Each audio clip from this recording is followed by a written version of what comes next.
Monsieur le Président, nous vous remercions de nous avoir offert l'opportunité de prendre part à la 8e session du MEDPA. Dans l'argumentation qui va suivre, nous allons apporter, dans un premier temps, des études concernant le peuple autochtone Khmer Krom résidant au sud du Vietnam et nous présenterons nos recommandations dans un second temps. Tout d'abord, nous pensons qu'il est important que nous gardions le même processus d'études. Nous pensons que ce dialogue et cet échange apportent à chacun une source supplémentaire qui permettra au MEDPA et au Conseil des droits de l'homme de pouvoir créer un mécanisme qui pourra assurer une meilleure protection et promotion des droits des peuples autochtones. Malgré les efforts fournis par le Vietnam, les peuples autochtones qui résident dans ce pays ne sont toujours pas reconnus et sont ainsi distingués en tant que minorité ethnique. En d'autres termes, la Déclaration des droits des peuples autochtones ratifiée par le Vietnam en 2007 n'a pas été appliquée au sein du pays.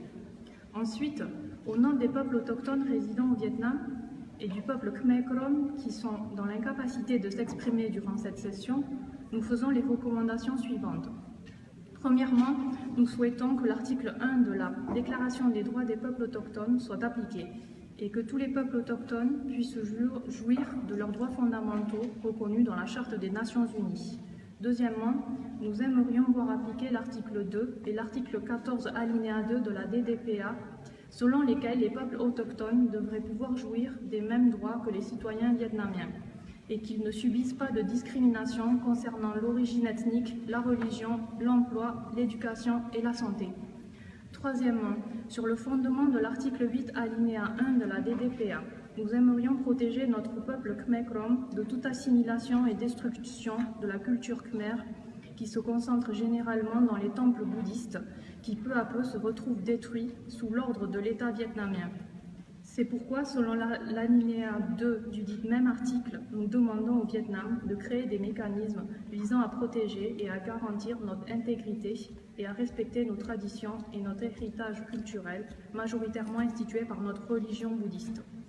Quatrièmement, concernant la promotion et la protection des peuples autochtones, plus précisément le respect à l'héritage culturel, nous voudrions que l'article 13 alinéa 1 de la DDPA soit respecté et que nous puissions développer et retranscrire notre histoire aux générations futures en conservant nos monuments et nos temples bouddhistes qui sont la trace de notre histoire, de notre philosophie et de notre littérature ancestrale.